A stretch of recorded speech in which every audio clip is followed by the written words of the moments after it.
အဲ့တော့ဒီမှာကမီလီမီတာနဲ့ရှားတဲ့အခါမှာ864 student မီလီမီတာရတယ်ဟုတ်ပြီနော်အဲ့ဆိုရင်ဒီမှာနံပါတ်ခခွေးကကြတော့တောင်းမှန်စုကန် area သည် student စင်တီမီတာမြည်များရှိတဲ့နည်းတဲ့အဲ့တော့ student စင်တီမီတာအဲ့တော့စင်တီမီတာနဲ့ပြခိုင်းတယ်အဲ့တော့ဒီအပေါ်မှာမီလီမီတာနဲ့ area ရှားထားတယ်ပြီးရင်ဒီအောက်မှာစင်တီမီတာပြန်ပြောင်းခိုင်းတယ်အဲ့တော့ရှင်းဒီမှာကြည့်ကြအောင်အဲ့တော့မီလီမီတာဟုတ်ပြီနော်ဒါလည်းမီလီမီတာဒါလည်းမီလီမီတာအဲ့တော့ဒီမီလီမီတာတွေကိုစင်တီမီတာပြောင်းရင်းနေဆိုရင်10နဲ့စာဟုတ်ပြီနော်ဘာလို့ဆိုတော့1စင်တီမီတာမှာ10မီလီမီတာရှိတယ်အဲဒါကြောင့်မလို့မီလီမီတာနဲ့စင်တီမီတာကိုပြန်ပြီးပြောင်းရင်းနေဆိုရင်တော့10နဲ့စာရမှာဟုတ်ပြီနော်အဲဒါဆိုရင်သူ့ကိုလည်း10နဲ့စာသူ့ကိုလည်း10နဲ့စာဆိုရင်ဒီမှာ10ဘယ်နှခါနဲ့စာရအောင်ဆိုတော့10နှစ်ခါဟုတ်ပြီနော်အဲ့တော့10နှစ်ခါဆိုတော့အဲ့10နှစ်ခါများရင်10လီ100ဟုတ်ပြီနော်အဲ့ဒါကြောင့်မလို့ဒီမှာ student millimeter နေပြီးတော့ student centimeter ကိုပြောင်းရင်းနေဆိုရင်100နဲ့ပြန်ပြီးတော့စပေးရမယ်အဲ့ဒါဆိုလို့ရှိရင် student centimeter ထွက်လာမယ်ဟုတ်ပြီနော်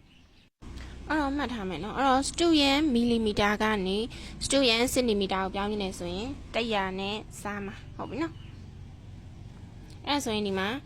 ဒီမှာရလာတဲ့864ကို100နဲ့စကြည့်မယ်အဲ့တော့ဒီမှာ90ရ800ဆိုတော့ဒီမှာ100ချစ်လီ800ဟုတ်ပြီနော်ဒီမှာ64အဲ့တော့ဒီမှာ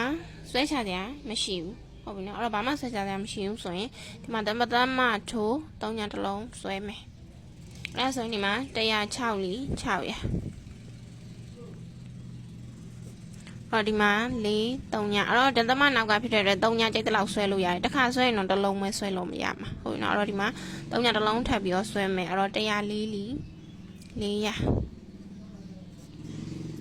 အဲ့ဆိုရင်ဒီမှာ student centimeter နဲ့ပြခိုင်းနေဆိုလို့ရှိရင်ဘယ်လောက် student centimeter ရမလဲဆိုရင်ဒီမှာ8.6လီ student centimeter ဆိုပြီးတော့ရမယ်ဟုတ်ပြီနော်အဲ့တော့ဒီမှာနံပါတ်ခါခွေရဲ့အဖြေက8.6လီ student centimeter ရမယ်နော်ကဲအဲ့ဒါဆိုလို့ရှိရင်ဒီမှာနံပါတ်ခငယ်မှာကျတော့3.6နဲ့မြောက်2.4ကိုတွက်ပြီးတော့ခါခွေရဲ့အဖြေချနိုင်ခြင်းချစ်မကြီးစစ်ဆေးပါလို့ပြောတယ်အဲ့တော့ပြောချင်တာကဒီမှာ3.4နဲ့2.4မြောက်တဲ့အဖြေဒီအပေါ်က8.6လေးဆိုတဲ့အဖြေရမရဆိုတာကိုစစ်ဆေးခိုင်းတာဟုတ်ပြီနော်အဲ့ဆိုရင်ညမယ်ဟုတ်ပြီနော်အဲ့တော့4 6 4 24 4ရေ2တင်4 3 4 12 14အော်2 6 4 12 2ရေ1တင်2 3 4 6 9ဟုတ်ပြီနော်အဲ့ဆိုရင်ဒီမှာတသမနောင်မှာဒီမှာတစ်လုံး